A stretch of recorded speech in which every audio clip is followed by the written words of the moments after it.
இணைந்திருக்கிறார் பத்திரிகையாளர் சிவப்பிரியன் அவர்கள். சார் வணக்கம். பாஜகவினுடைய புதிய மாநில தலைவருக்கான விதிமுறைகள் வெளியாகி இருக்கிறது. இது சட்டப்பூர்வமாக நடக்கக்கூடிய தலைவர் தேர்தல் அப்படின்னு புரிஞ்சுக்கணுமா, இல்ல தமிழ்நாட்டில் கூட்டணிக்காக ஒரு அரசியல் சமரசம் அப்படின்னு பார்க்கணுமா? இல்ல, இது ரெண்டும் இருக்கு. தலைவர் அப்படின்னு அவங்க தேர்ந்தெடுக்கணும்னு நினைக்கும் போது சட்டப்பூர்வமாக அவங்க தேர்ந்தெடுக்கிறாங்க. அவங்க யாரையாவது அப்பாயிண்ட் பண்ணோம் அப்படின்னும் போது அதற்கு அவர்களுக்கு எந்த விதிவிலக்கும் இல்லை. இது முழுக்க முழுக்க கூட்டணிக்கான ஒரு தேர்தலாக தான் இதை நாம் பார்க்க வேண்டும். கூட்டணி மட்டுமில்லாமல் கூட்டணிக்காக திரு நயினார் நாகேந்திரன் அவர்களை தான் தலைவராக தேர்ந்தெடுப்பார்கள் அப்படின்னு எல்லாருமே சொல்லிட்டு இருந்தாங்க. பட் அவருக்கான பின்புலம் அப்படிங்கிறது அவர் ஏற்கனவே ஒரு திராவிட கட்சியில் பல காலம் இருந்தவர். வேறொரு கட்சியிலிருந்து வந்தவரை நீங்கள் நியமிக்கலாமா?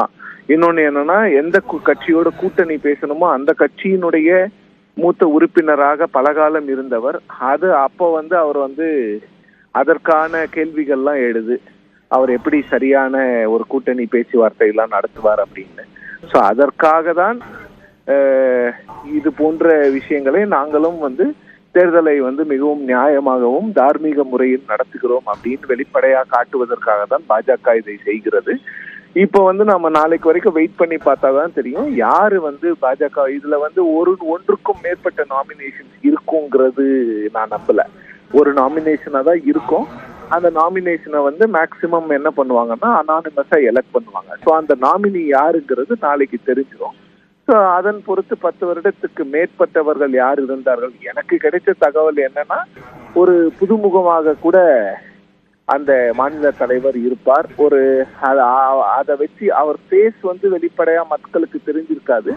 ஆனால் அவர் வரக்கூடிய அந்த சமூகம், அந்த பின்புலம், இது போன்ற விஷயங்களை வைத்துதான் புதிய தலைவர் இருப்பார் அப்படிங்கிற பேச்சு தான் பாஜகவில் அடிபடுகிறது. ஸோ நாளைக்கு வரைக்கும் நம்ம பொறுத்திருந்து எனக்கு தெரிஞ்சு ஒரு அனானிமஸ் எலெக்ஷனாக தான் இருக்கும். ஸோ இப்போ நாளைக்கு யார் வேட்புமனு தாக்கல் பண்றாங்களோ அவர்கள் தான் தலைவராக தேர்ந்தெடுக்கப்படுவதற்கான வாய்ப்புகள் அதிகமாக இருக்கிறது. நன்றி திரு சிவப்பிரியன். இணைப்பில் கருத்துக்களை பகிர்ந்து கொண்டமைக்கு நன்றி. பாஜக மாநில தலைவர் தேர்தலுக்கான விருப்ப மனுக்களை பெற்றுக்கொள்ளலாம் என அறிவிக்கப்பட்டிருந்த நிலையில் தற்போது அது இணையதளத்திலும் அந்த விருப்ப மனு என்பது வெளியிடப்பட்டிருக்கிறது. கூடுதல் விவரங்களோடு நேரலையில் இணைகிறார் சிறப்பு செய்தியாளர் வேல்முருகன். வேல்முருகன், நம்மோடு தொலைபேசி வாயிலாக பேசிய மூத்த பத்திரிகையாளர்கள் RSS பின்புலம் கொண்ட ஒருவரை தலைவராக தேர்ந்தெடுக்க வேண்டும் என்கிற முனைப்பில் பாஜக இருக்கிறது. அதன் அடிப்படையில் நீண்ட காலம் RSS பின்புலத்தில் பணியாற்றிய பாஜகவினுடைய மூத்த தலைவர்களாக இருக்கக்கூடியவர்களுக்கான வாய்ப்புகள் அதிகம் என்றும் கூறியிருக்கிறார்கள். அதே நேரத்தில் விருப்ப மனுவும் இணையதளத்தில் வெளியாக இருக்கிறது. விவரங்களை பதிவு செய்யலாம்.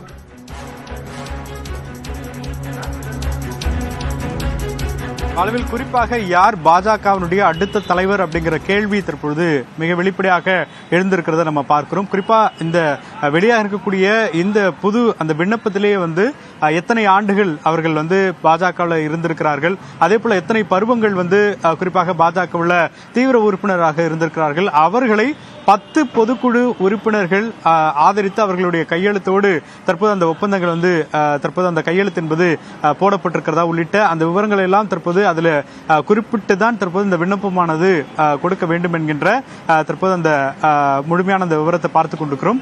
குறிப்பாக இதற்கு முன்னதாக நாம் ஏற்கனவே குறிப்பிட்டதை போல பல மாநில தலைவர்கள் தெரிவு செய்யப்பட்டிருந்தாலும் இப்பொழுது கொடுத்திருக்கக்கூடிய இந்த கிரைட்டீரியா அடிப்படையில் மாநில தலைவர்கள் தேர்ந்தெடுக்கப்படவில்லை.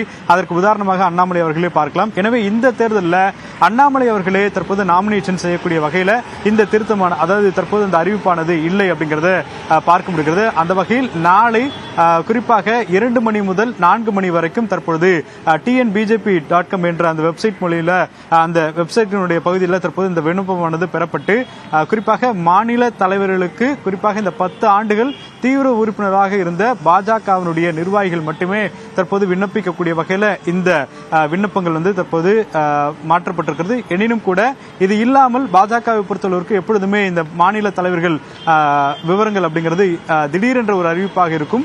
ஆனால் தற்போது முதல் முறையாக தற்பொழுது இது போன்ற அறிவிப்போடு அது தேர்தலில் விண்ணப்பத்தை கொடுத்து அதன் மூலமாக இந்த தேர்தல் நடைமுறை அப்படிங்கிறது ஒரு புதிதான நடைமுறை அப்படிங்கிறதுனால விரைவில் அந்த தேர்தலுக்கான அறிவிப்பு 12ஆம் தேதி தேர்தல் நடைபெற்று உடனடியாக அறிவிக்கப்படும் எதிர்பார்க்கப்படுகிறது. எனவே இந்த விண்ணப்பத்தை தற்போது மூத்த நிர்வாகிகள் எப்படி குறிப்பாக இந்த 10 ஆண்டுகளுக்கு குறைவாக அந்த வாய்ப்பு கிடைக்குமா அப்படிங்கறத பொறுத்துதான் பார்க்க வேண்டும். வேல்முருகன், நீங்க தொடர்ந்து இணைப்பில் இருங்க, பேசலாம். நம்மோடு தொலைபேசி வாயிலாக இணைந்திருக்கிறார் மூத்த பத்திரிகையாளர் திரு ராதாகிருஷ்ணன் அவர்கள். வணக்கம் திரு ஆர்கே. தற்போது பாஜக மாநில தலைவர் தேர்தலுக்கான விருப்ப மனுக்களை பெற்றுக்கொள்வதற்கான அறிவிப்பு வெளியாகி இருக்கிறது. மிக முக்கியமாக விதிமுறைகள் அறிவிக்கப்பட்டிருக்கிறது. அந்த விதிமுறைகள் இருக்கக்கூடிய மூத்த தலைவர்களினுடைய சஜெஷன்ஸ் அப்படிங்கறது எப்படி பார்க்கிறீங்க? தொடர்ந்து பேசலாம். தமிழ்நாடு பாஜக தலைவர் தேர்வுக்கான விருப்ப மனுக்களை நாளை பிற்பகல் 2 மணி முதல் 4 மணி வரை பாஜகவினுடைய அதிகாரப்பூர்வ தமிழ்நாடு இணையதளத்திலிருந்து பெற்றுக்கொள்ளலாம் என்று அறிவிக்கப்பட்டிருந்த நிலையில் தற்போது அதனுடைய படிவம் எஃப் ஆனதும் தற்போது வெளியிடப்பட்டிருக்கிறது. இந்த விதிமுறைகளில் குறிப்பிடப்பட்டிருக்கக்கூடிய மிக முக்கியமான விஷயம் என்பது 3 பருவங்கள் தீவிர உறுப்பினராகவும் குறைந்தது 10 ஆண்டுகள் அடிப்படை உறுப்பினராகவும் இருக்க வேண்டும் என்கிற அந்த அடிப்படை விதிகள் என்பது மிக முக்கியமானதாக பார்க்கப்படுகிறது. அந்த அடிப்படையில் ஏற்கனவே தலைவராவதற்கான தேர்வில் இருந்த தற்போதைய மாநில தலைவரான அண்ணாமலை, சட்டமன்ற உறுப்பினர் நயினார் நாகேந்திரன் உள்ளிட்ட பல தலைவர்கள் அதற்கான வாய்ப்பை இழக்கிறார்கள். அதே நேரத்தில் மூத்த தலைவர்களான பொன் ராதாகிருஷ்ணன், வானதி சீனிவாசன், தமிழிசை சவுந்தரராஜன், ராம சீனிவாசன், எஸ் ஆர் சேகர் போன்ற தலைவர்களினுடைய பெயர்களையும் நம்முடைய மூத்த பத்திரிகையாளர்கள் குறிப்பிட்டதை பார்த்தோம்.